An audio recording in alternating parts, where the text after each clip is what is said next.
Ambassade du Venezuela au Caire, conférence de presse sur le 66e anniversaire du commandante Hugo Rafael Chávez.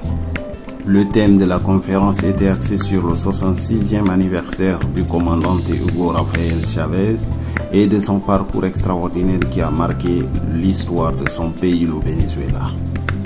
De Simón de Bolívar, Hugo Rafael Chávez à Nicolás Maduro, l'ambassadeur de Venezuela au Caire, son Excellence Wilmer Omar Barrientos, a animé cette conférence de presse informative ce mardi 28 juillet 2020 dans l'enceinte de l'ambassade. L'objectif de cette conférence était d'édifier les journalistes sur la lutte révolutionnaire que menaient ces leaders jusqu'à nos jours. C'était aussi l'occasion pour l'ambassadeur de parler des sanctions économiques américaines injustifiées sur son pays. Du 28 juillet 1954 au 28 juillet 2020, ça fait exactement 66 ans.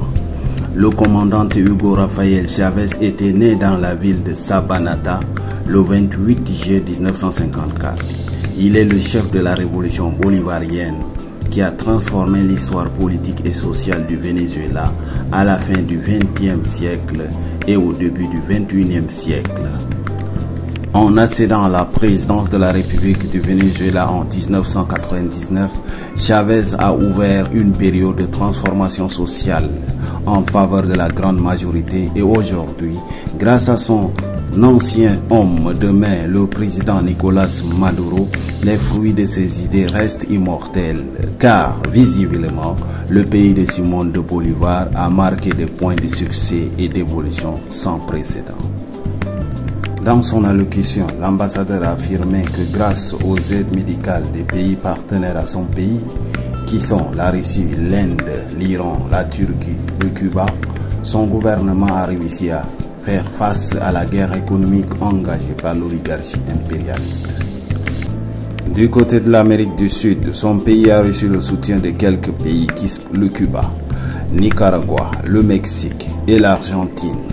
Il faut noter aussi que le Venezuela a reçu un soutien très fort des pays non alignés, organisation qui regroupe 120 pays parmi lesquels se trouve l'Égypte. L'arrivée du Covid-19 non plus est un obstacle pour son pays car le gouvernement, selon lui, a développé des stratégies de la protection de ses populations et d'assistance sociale, ce qui a d'ailleurs encouragé le retour massif de plus de 100 000 Vénézuéliens de la diaspora au pays. Sur ce nombre, 20% des Vénézuéliens venaient uniquement de la Colombie voisine. La Colombie a tenté de faire entrer le Covid-19 dans le pays par le biais des Vénézuéliens retournés.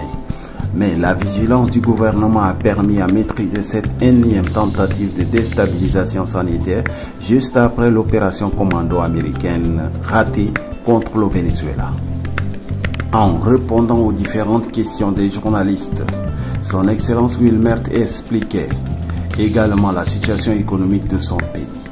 En 2013, un dollar américain valait 60 bolivars, la monnaie vénézuélienne, alors qu'aujourd'hui, avec les sanctions américaines et européennes, un dollar américain vaut 230 000 bolivars.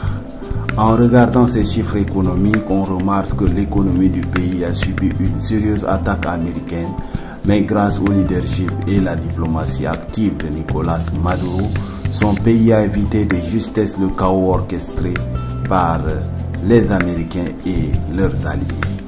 Écoutons les extraits d'intervention de son Excellence Wilmer en langue espagnole et traduite en arabe.